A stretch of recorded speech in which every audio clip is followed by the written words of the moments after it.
Welcome everybody to the Darktown Dinner and Dance Desert Island Discs. My name is Jonny Hannah and I've been asked to put together my Desert Island Discs by the Discovery Centre in Winchester because my exhibition is there just now, the Darktown Dinner and Dance exhibition that is, at the city space down on the ground floor. Raymond Briggs upstairs, me downstairs. A fun day out for all the family, I think you'll agree. So I'll begin now with my 8 tracks. And I can't play them, can't play any of the tracks obviously because otherwise I'll get sent to prison for copyright infringement. So unlike the real Desert Island discs, you've just got to then look them up afterwards on perhaps a well-known internet music platform. I won't name them obviously, but they're all there. So track number 1.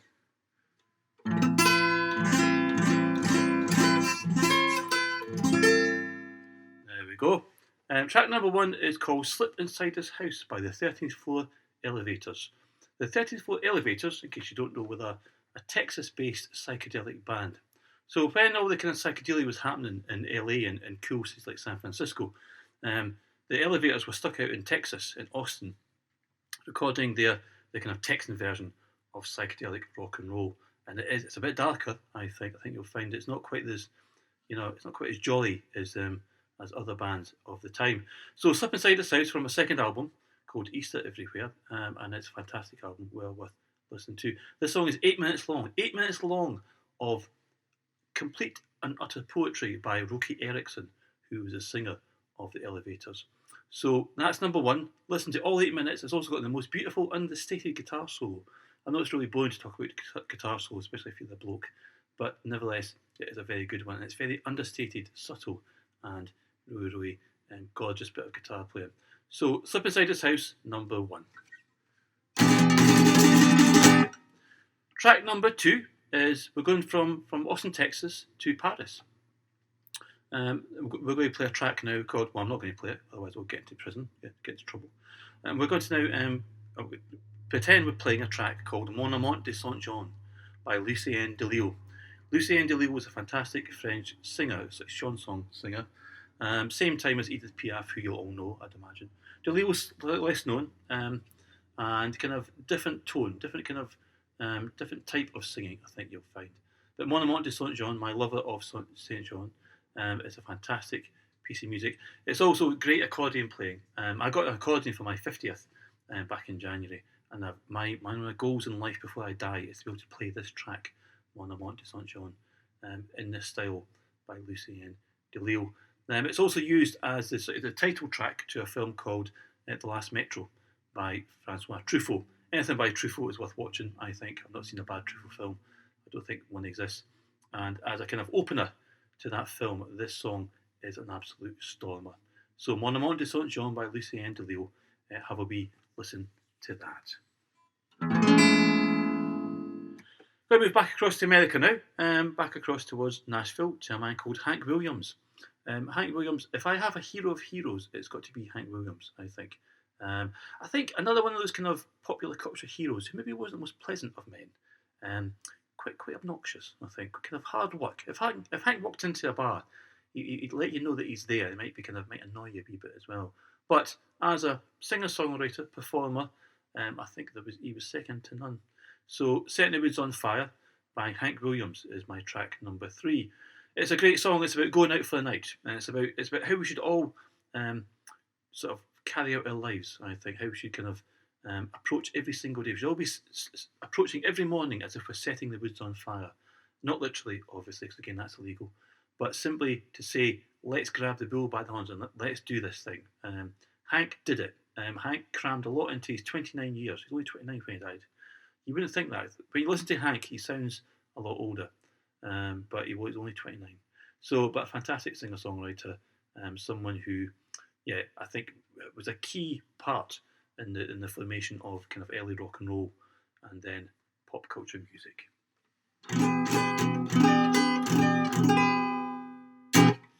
Next up, we have a track by Charlie Parker. So if there's a jazz performer I like more than any other, it's maybe Charlie Parker.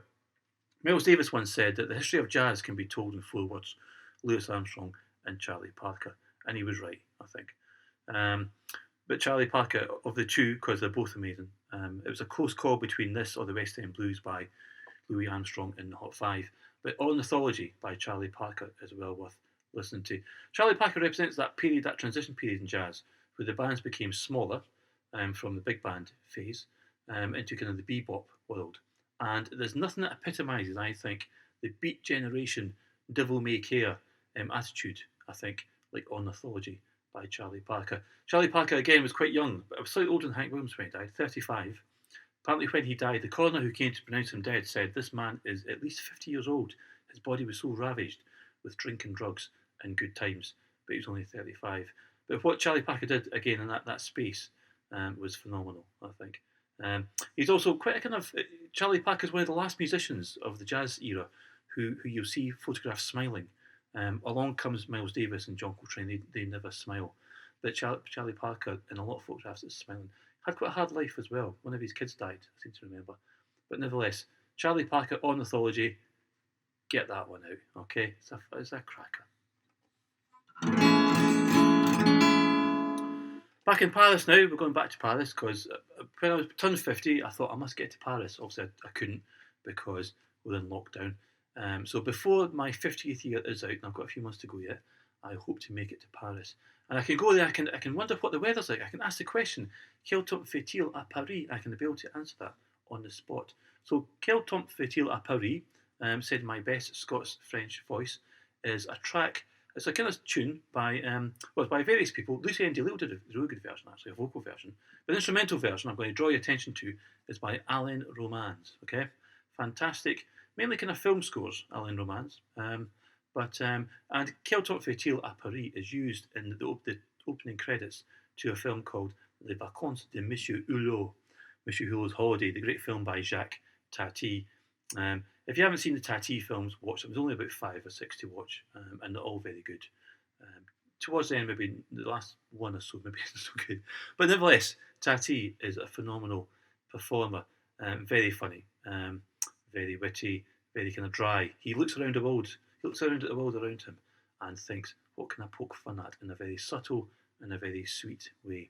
But Les Vacances de Monsieur Hulot, Monsieur Hulot's Holiday, is his best one. It's phenomenal. And the track matches up perfectly with that film. Now we're going to go from Paris up to Lancashire now, and we're going to go and visit the world of George Formby. George Formby, if you don't like George Formby, I think there's something wrong with you, basically. George Formby was phenomenal. He was in the films, you might know him from films and stuff. But as a kind of performer, I think he was really, really very good. This track is called Lancashire Toreador, which is fantastic. The idea of a bloke from Lancashire going all the way to Spain to become a toreador, to become a bullfighter, I think is phenomenal. It's in a minor key. It's a rip-roaring kind of boys' own adventure tune, I think, about a man going to Spain and getting up to all sorts of hijinks. George Formby, phenomenal. Born blind, apparently. For the first few years of his life, he was blind. Then he could see, and then led, again, a very kind of full life. But the Lancashire Toreador is a rip-roaring bit of a Lancashire singer-songwriting, I think, by George Formby. Next up, second last one, is a track called The Saints Are Coming by the Skids. Now, the Skids are from the same place as me, so I'm now going up to Dunfermline in Fife. I'm a Fifer. Dunfermline is just up the road from Edinburgh, over the bridges, the 4th bridges, not the 1st, 2nd or 3rd bridges, but the 4th one. And the Skids were local heroes, effectively, still are local heroes. If you walk around Dunfermline, bump into a stranger and say, what do you think of the Skids? You're guaranteed to get a thumbs up, if they're of a certain age, obviously. And Rich Jobson from the Skids, the main who wrote most of the lyrics, and the singer. I'm working on a book with him at the minute, which is about the birth of the Skids. So it should be. You should all have a copy of this book when it's published in about a month. I think maybe 6 weeks' time. I've still got to finish drawing it, but it will be good. But The Saints Are Coming by the Skids is a phenomenal track. Very dramatic. It's kind of like opera punk, if that's maybe not a silly thing to say. There was a great recording of the Skids, who have reformed, at the Key Sessions on the BBC iPlayer. Do watch that; it's maybe still available. But he talks about how he wrote the lyrics to the song in Dunfermline Library. Dunfermline Library is a special place, both for Richard and I. Richard's a wee bit older than me. We didn't go to the library at the same time, I'm afraid. But phenomenal singer-songwriting. He'd sit down in a library bequeathed to the town of Dunfermline by Andrew Carnegie, who of course opened up thousands of libraries all over the world. As multi-millionaire businessmen go, Carnegie was one of the better ones, and he's from Dunfermline. And so are the Skids, and so is the Saints are coming. So listen to that. And last track I'm choosing is a song that I played on New Year's Eve last year, back in 2020. New Year's Eve we normally have a big party because I'm a Scotsman, and like any Scotsman worth his salt, they prefer New Year to Christmas. Christmas is okay, it's fine, does the job, maybe get a wee present or something. But for me, New Year is the big one. And the notion, this kind of, the turning of the year as the one year lapses into the next one. What's going to happen? It's full of promise, full of excitement, full of potentially amazing things that can happen. And so this year, in New Year's Eve, I did play Jimmy Shand as well, as I always do. But I decided to play a track called New Life by Depeche Mode, which I think was the first single I bought. Or certainly one of the first ones that I bought, from John Mingus in Dunfermline High Street. It's written Menzies, but you never say Menzies. If you do, then you're instantly earmarked as a bit of an outsider. So John Mingus stalked New Life as it was in the pop charts by Depeche Mode, a young Vince Clarke, and the boys, obviously. So I played that song twice, and it got louder the second time. And then I said I play in a band called The Postman. Do look out for The Postman, in and around sort of the Hampshire area, Winchester, possibly Southampton, mainly Winchester, really. And I said, let's do a cover version, because we're a band that play with guitar, bass, and drums. And we thought, how can we transpose this kind of synth classic into a guitar, bass, and drums scenario? So we've done it. If you want to hear how it sounds, come along to the Hat Fair, which is very soon. And if you listen to this podcast recording, whatever you want to call it, after the Hat Fair, we'll be playing again. Don't worry. So look out for the Postmen playing the classic Depeche Mode song, New Life. So, sticking to the rules of Desert Island Discs, I'm allowed one object, a book and an object, I believe. So my object is in front of me, and you'll be able to hear it. Can anybody guess what that object is? That's my Makita power drill. There's a technician at college where I teach at Salton University called Ben Lower. Most of you won't know Ben, I don't think. But he said to me, you need a Makita power drill. So I went and bought it, and I haven't been without it ever since. I take it everywhere, absolutely everywhere. And so if I were marooned on an island, I'd need that, I think, to maybe build a shelter. And I need the screws as well, obviously, but I think they might be just lying around waiting for me. But my Makita power drill is an essential bit of kit. It's hours of fun with old Makita. And in terms of a book, well, I think in terms of books, I think poetry, I'm a big poetry fan. Would it be A Season in Hell by Arthur Rimbaud, the great French poet? Or would it be, do you need something a bit more uplifting? Maybe something like the poems of Walt Whitman. I do love a bit of Walt Whitman. Or would it be the book that I think all art students should read, called The Moon and Sixpence by Somerset Maugham? I do love a bit of Somerset Maugham. Fantastic writer, quite kind of cynical about his class, the kind of upper middle classes. So, and this Moon and Sixpence is perhaps the book I would take. I'd be able to read over and over again. It's about a man that basically goes to a kind of an exotic faraway island, loosely based on the life of Gauguin. The ending is phenomenal of that book.